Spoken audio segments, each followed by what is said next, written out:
It's a 2-hour flight from Sao Paulo to Foz do Iguaçu. Today, we're exploring Iguazu Falls from the Brazilian side. If you're planning a trip here, this vlog will guide you through what to expect, give you some practical tips, and of course, show you the magic of one of the world's greatest natural wonders. We arrived in Foz do Iguaçu in the evening and checked into the Sanma Hotel. I have to admit, it was a bit of a splurge for a 2-night stay, costing $320 US compared to our recent 2-night stay in Sao Paulo for $125. But this price was well worth it, considering that we were close to the entrance to the falls. There are some cheaper hotels nearby, but you need to factor in that you will likely need to pay for a cab to the park. We splurged a bit for this trip to Iguazu Falls on the Brazilian side. So this is our room here at the Sanma Resort, which is really close to the falls. This place is so fancy that we even have slippers. Yeah, I'm gonna take those back with me. Yeah, these slippers are gonna make a great addition to these Havaianas that I got at the Sao Paulo airport. This place is so fancy that we got a glass of champagne as part of our welcome. If you watched my previous episode about our last afternoon in Sao Paulo, you'll recall our last meal was at the lanchonete, so we were starving come dinner time. They have a la carte dining, but at $25 US for an all-you-can-eat buffet, that was a great deal. It's 8:30, meaning that it's dinner time and this place closes at 10. We don't really have much of an option for restaurants because, yeah, we're out here in the middle of a rainforest. Hotel buffet it is. Pretty good buffet. We got some greens here. Oh, there's the bread basket. We got to carb up for tomorrow's adventures. Oh, so much for the cheese. I guess everybody attacked the cheese platter. And this is what made it worth it, the dessert buffet. I can't wait. You know, I'm going to be chowing down on all sorts of desserts. For our first dinner here at Sanma, I got the salmon, some sort of pomodoro or ravioli and pomodoro sauce, more cheese, risotto, got salad, and of course, got to get French fries and bread. We got to carb up. Now, there was a reason why I didn't go for seconds to get fries. It was so that way I can come and get dessert. What did I end up getting? Well, I'm not really sure.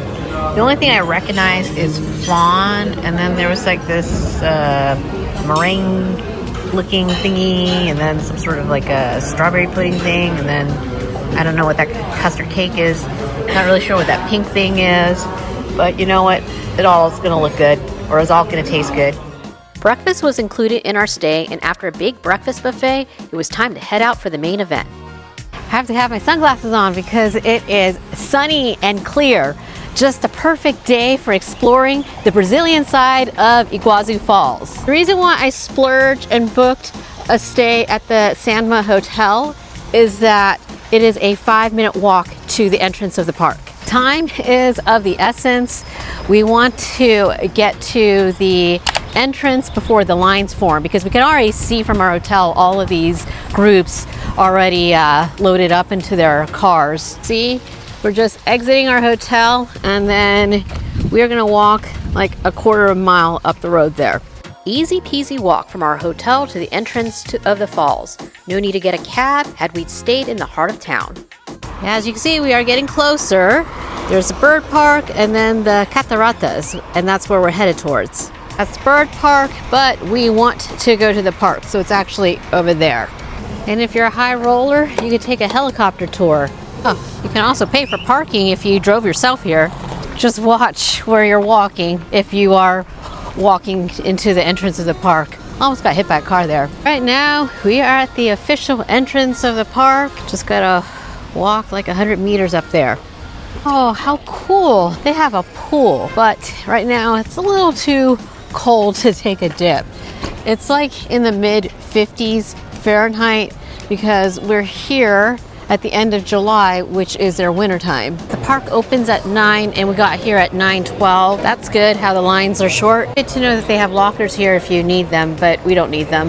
Now the line, if you pay in cash, seems a lot shorter. And since we have a lot of leftover Brazilian reals. That's what we're gonna do. Surprised how the line to pay in cash was really short, so maybe cash is still king. Never mind about lines.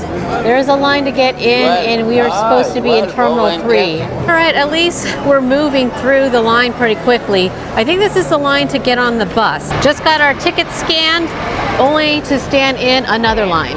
Buy your tickets online in advance if you can. It saves time.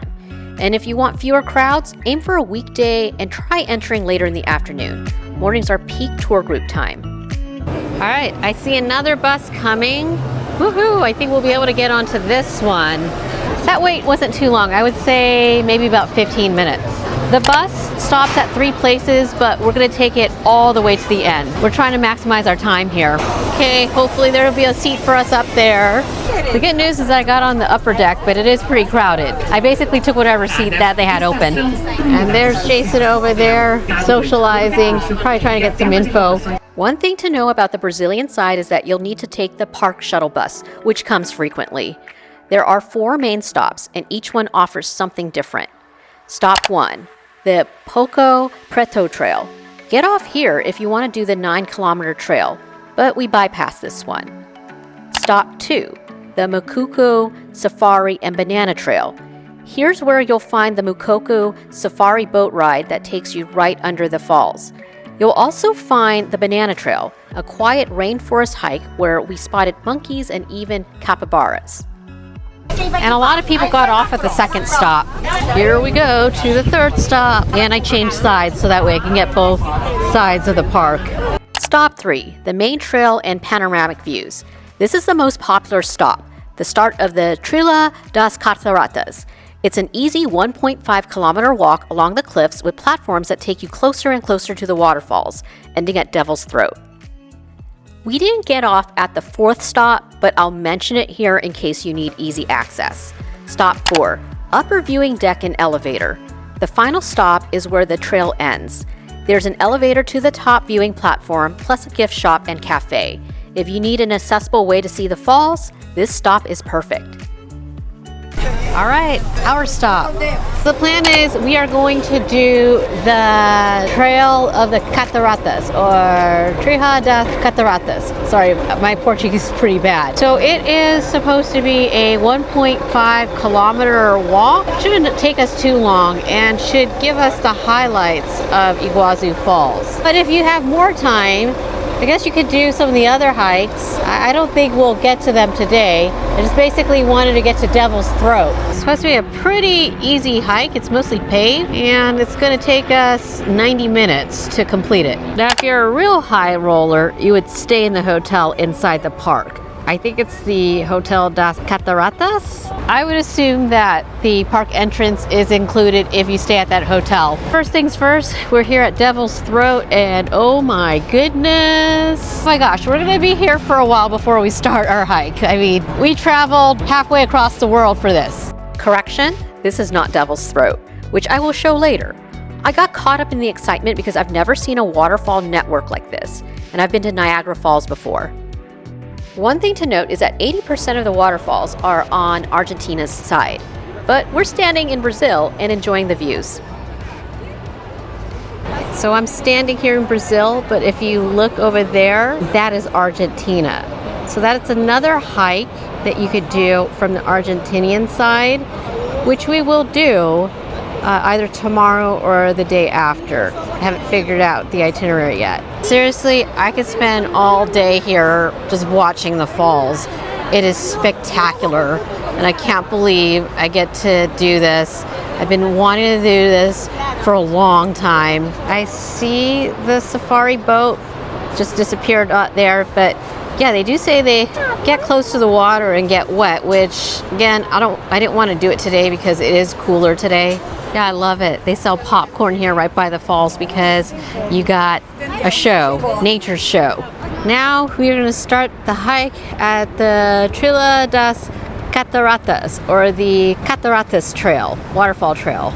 They said this trail is 1.5 kilometers and it's paved. There are stairs, but they do have handrails if you need them. I don't know what this is, but I'll put it at the bottom here. Okay, maybe it's a bad idea to get popcorn and then we got another one here, the popcorn crew. So yeah, don't drop your popcorn. Okay, so this guy isn't eating popcorn, so that's good. He's eating native plants and he's hiding. So the feature of the Trilha das Cataratas is that you can see the waterfall, or more like you get different vantage points of Iguazu Falls. Now I see why they say it takes 90 minutes to walk 1.5 kilometers or just under a mile. You will be stopping every few steps to take photos and videos. Let's keep going because I want to get to the end of the trail before this video gets too long. The nice thing about the park is, okay, so you got the waterfall over here, but then you also have public bathrooms and a coffee bar over there. Oh, and the coatis, yeah, they're up here at the bathroom line. I guess they're gonna stand in line for the bathroom, or maybe cut in line. I think they're gonna cut in line because that's what they do. It's a bathroom line with a view. I mean, how many places where you could say that you're staying in line for a bathroom and then there's a waterfall in back of you? I would have just been happy just to see these little waterfalls. I mean, where I'm at, we don't really get that many waterfalls. Another rainbow. We actually got full rainbow. As you get closer to Devil's Throat, be ready for the spray. You will get wet here. It feels like you're walking through the clouds. If you want that iconic photo, this is the spot. But remember, your camera lens or your phone will fog up and get wet fast. That platform here can get really crowded, especially mid-morning. If you want more space, try going later in the afternoon when the tour groups have thinned out. We gotta wait to get a good view of the waterfall, but that's okay. All these people are blocking the mist and the stream of water coming over here, so I'm not as wet. And here it is, Garganta do Diablo, or Devil's Throat, the most powerful and dramatic part of Iguazu Falls. This section alone is about 80 meters high and 150 meters wide, and the sheer volume of water crashing down is unbelievable. The spray is so strong it creates permanent mist clouds, sometimes even rainbows, and you can hear the roar of the falls long before you see them. Standing here, it feels like nature is swallowing you whole. Oh boy, that was something, but totally worth it to walk all the way out to that platform over there to get some more views of the Devil's Throat. Yeah, you do get wet, but you know, that's part of the experience. I mean, I didn't get soaked. I do see people putting on ponchos. You can also buy ponchos off to the side there. I don't know how much they cost, but you can buy ponchos. Or you can plan ahead and bring a windbreaker or your own poncho. I do have a windbreaker in my bag. We're now at the end of the trail, or what would be the fourth bus stop. There are elevators and platforms here if you need them to get a glimpse of the Devil's Throat. Here's a view from the platform.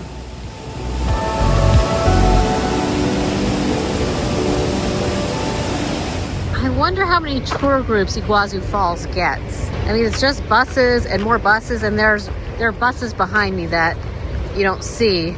Nope, for us, we were lucky. We are staying at the Sanma Hotel, which was only a 5-minute walk. Now we're getting on the bus to go to second stop. And don't worry, they got plenty of buses. They're just running them continuously. So miss one bus, not a big deal. There's another one. We only had to wait like half a minute. We had boarded the bus from the fourth bus stop to get to the second bus stop, which was for the Mukoko, Safari, and Banana Trail. However, we're not doing the boat safari. To orient ourselves, we are here. We're planning on doing a hike called the Trilha das Bananeras, or the Banana Tree Trail, or Sendero de las Bananeras. Off to the Trilha das Bananeras. Over there, you can catch the Makuku water safari, but you have to make reservations ahead of time. Trailhead to the Camino das Bananeras. Here we go. They say this is a relatively easy hike. And this is our way of getting immersed into the rainforest. Oh, and then there's the bike path. They do offer guided tours on the bike 3 times a day, which we're gonna miss all 3 times. Everywhere that I've read on the internet, they keep saying that the Argentinian side has more of an immersive rainforest experience. But I don't know. I mean, we're here on the Brazilian side. We are in the rainforest. And I like how it's nice and shaded because of the trees. There are opportunities to spot wildlife on the banana trail, so keep your eyes and ears open. I think this is it. I think this is the boathouse that was at the end of the trail on the map. Oh, that's a good sign. There's a bathroom here if you need it. Our reward at the end of the trail, you get a view of the river. It's amazing to me how quiet it is up here. So it just shows the power of water. Quiet up here, but then remember down at the falls, it was noisy. I couldn't do any narration down there. Great prize at the end of our 1.3 kilometer hike. See, even Jason's feeling it. He's feeling nice and relaxed. Back to the trailhead.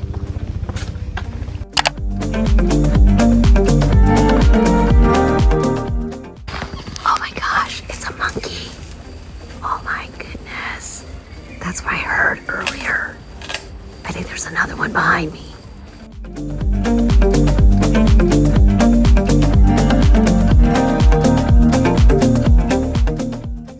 There's a capybara behind those bushes. Trust me. The world's largest rodent. Oh, it's a good shot there. Oh, I see it. Now we're headed out to the exit. 1.68 miles, so I was right. It was under 2 miles. It took us about an hour to complete, a little over an hour, like an hour and 8 minutes. But that's because we kept stopping to see the monkeys and we saw a capybara. Also, we took a little break at the river. If you want a bit of the rainforest experience and you don't have much time, then check out the Camino das Bananeiras. It's under 2 miles and you can definitely speed walk it back and forth. Time to board the bus again, and this time we are going to head to the entrance of the park. We had already hit up the major attractions on the Brazil side for one day. However, if we had multiple days, I would have liked to hike the other trails or rent a bike and ride around the park. Okay, of course, exit through the gift shop. How cute! Oh, it's the coatis.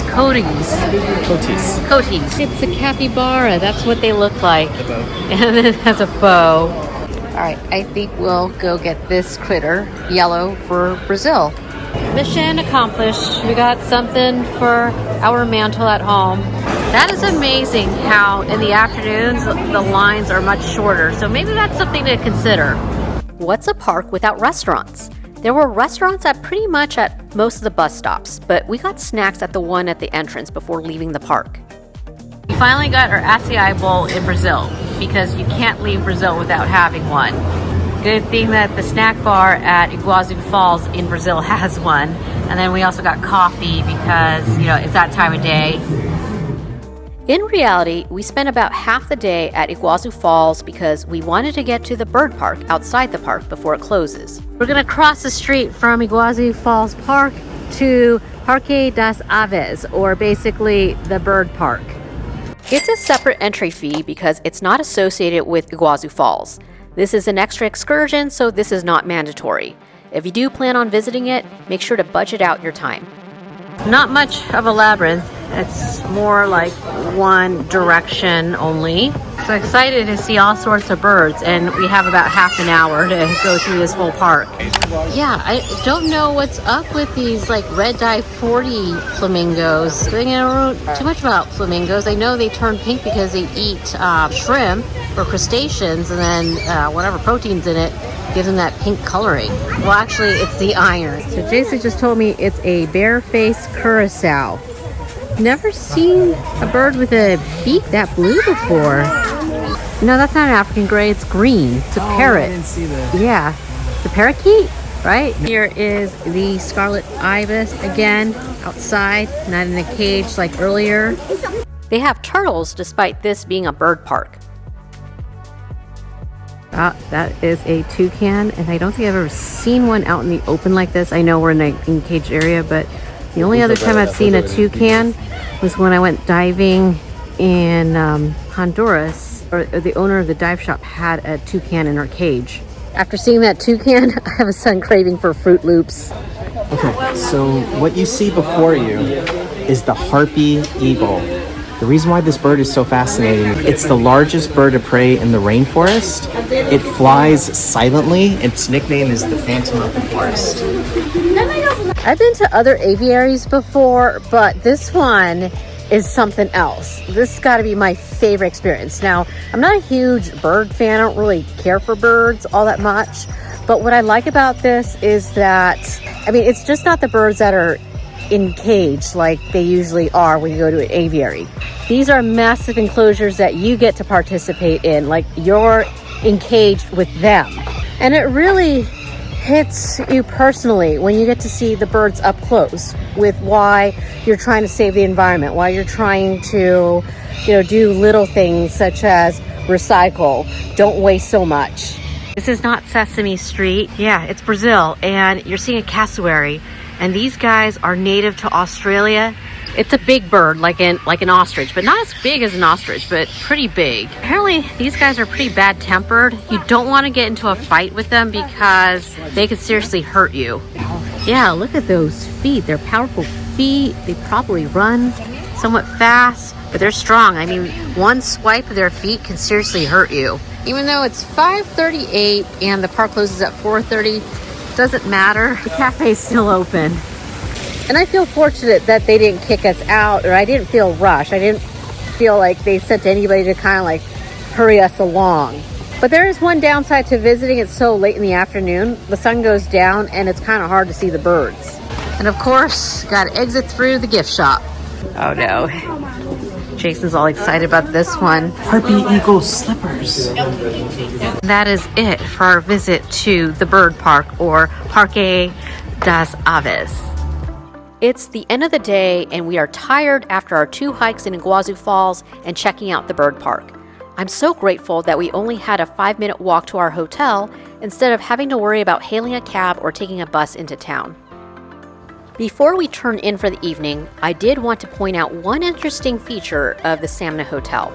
This is as close as you can get to Iguazu Falls without being in Iguazu Falls, like that hotel that we had seen inside the park. The Sanma Hotel is located along the Rio Iguazu, or Iguazu River, and there's a short hiking trail to it. Here we go. We're at the deck, and we got a view of the river. It's very calm up here, but this is the Rio Iguaçu, and that's the same river that leads you out to the falls.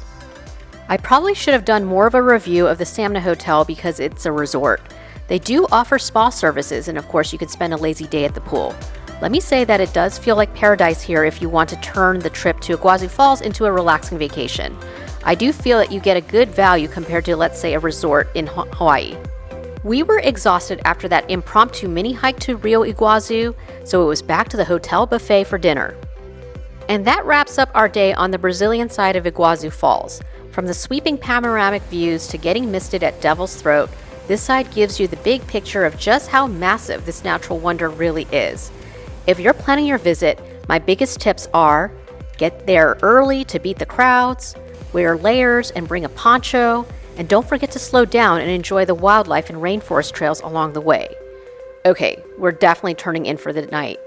Tomorrow, we're crossing the border to see the falls from the Argentine side, which gives you a completely different perspective, more close up and personal. Trust me, you don't want to miss it. Thanks so much for coming along. If you found this helpful, hit the like button, subscribe for more travel guides, and I'll see you in the next adventure.